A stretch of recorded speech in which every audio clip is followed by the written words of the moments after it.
Hey everyone, and welcome to this explainer. Look, I am absolutely thrilled to have you here today. Get ready to really focus in, because we are embarking on a massive, thrilling, 100 million year geological journey.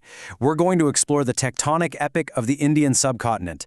It's a completely mind-bending story of supercontinents tearing apart, high-speed planetary races, and towering mountains rising right out of the bottom of the sea. So, let's just jump right in, shall we? Quick question for you. What is the oldest part of India? Just think about it for a second. Now, if you're like most people, your mind probably immediately jumps to the towering, majestic Himalayas. I mean, it just feels intuitively right, doesn't it? Giant, snow-capped peaks, they just have to be ancient. But as we're going to uncover today, that guess is actually completely incorrect. The true answer is the grand twist of our geological narrative, and honestly, it's going to completely change how you look at the map of India moving forward. Okay, let's dive into this. Here is our roadmap for today's time travel trip. First up, Pangaea to India. Then, the African split.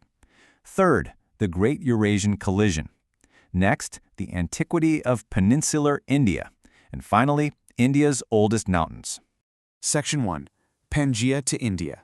The breakup of a supercontinent. All right, I want you to cast your mind deep into the past. Imagine an ancient Earth where literally all the land masses were squished together into one giant puzzle piece. About 250 million years ago, that single massive supercontinent, Pangaea, dominated the globe. Fast forward to about 200 million years ago, and plate tectonics starts violently tearing Pangaea into two huge chunks, Angara Land in the north and Gondwana Land in the south.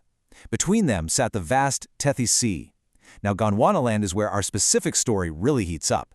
About 100 million years ago, the Indian landmass fractured right off from Gondwana Land. It physically separated from what is now Africa and Antarctica and began this solo, super high-speed race northeast, straight across the ancient Tethys Ocean. Moving on to Section 2, the African split, traces of the African connection. Now, what's really fascinating about this part of the story is that an event of this planetary magnitude doesn't just happen without leaving some pretty massive modern-day clues behind. I mean, how do we know for sure India was stitched to Africa? Well, you just have to look at the biology and the geography. First, take the Asiatic lions in Gujarat's Gir National Park. This specific species of lion is only found elsewhere in the savannas of Africa.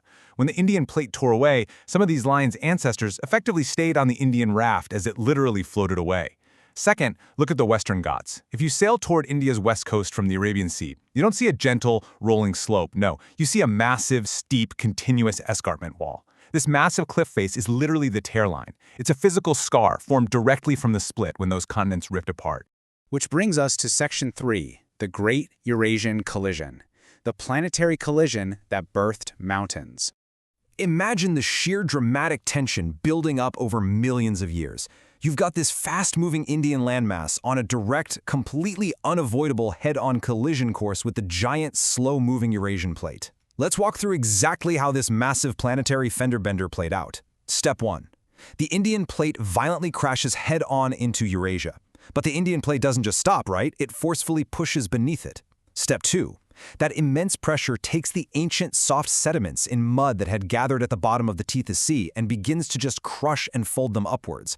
The seafloor is quite literally being pushed into the sky. And finally, Step 3. The towering Himalayan mountains are birthed from this incredible folding action. The highest mountain range on Earth absolutely wasn't there from the beginning. It was violently shoved into existence by this incredible crash.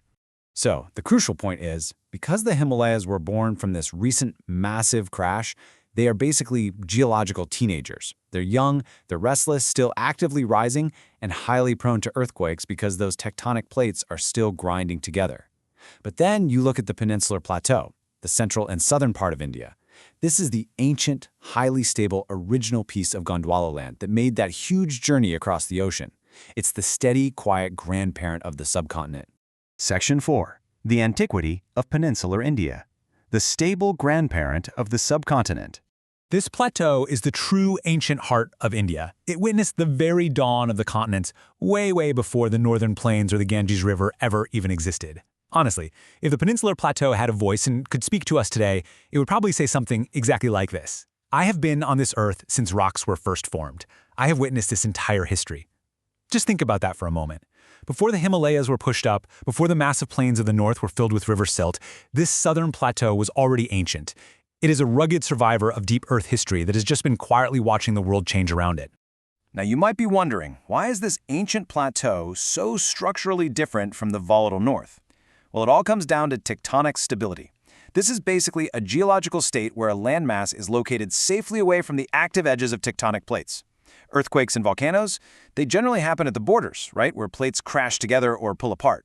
Because the Deccan and Peninsula regions sit securely right in the middle of the Indian Plate, far away from that violent crash zone up north, they are a structurally safe zone.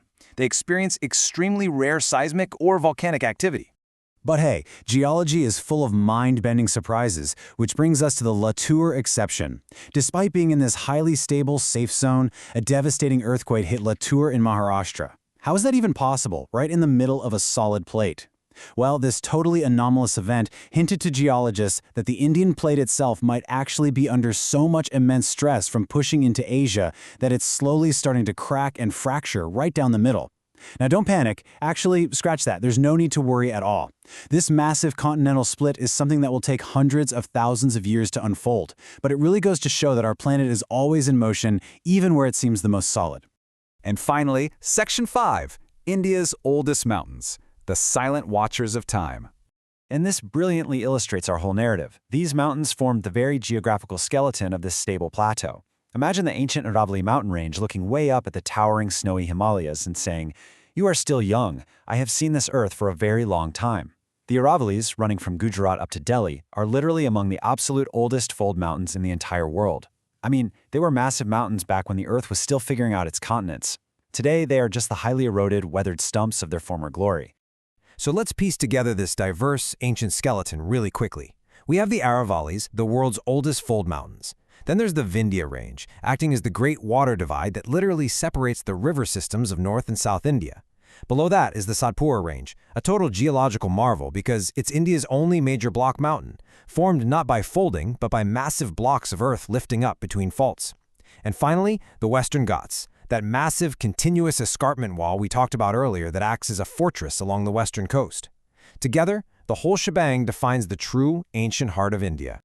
All right, we've covered 100 million years of epic history today, but I want to leave you with one final, pretty provocative thought. Do you think India's journey is over? Because the crazy truth is that high-speed crash into Eurasia hasn't stopped. The Indian Plate is still fiercely pushing into the Eurasian Plate today, right this very second, constantly shoving the Himalayas slightly higher into the sky. The violent, beautiful tectonic epic we just explored together isn't just a story from the deep past. It's happening right beneath your feet. Thank you so much for joining me on this explainer. Keep exploring, keep learning, and I'll see you next time.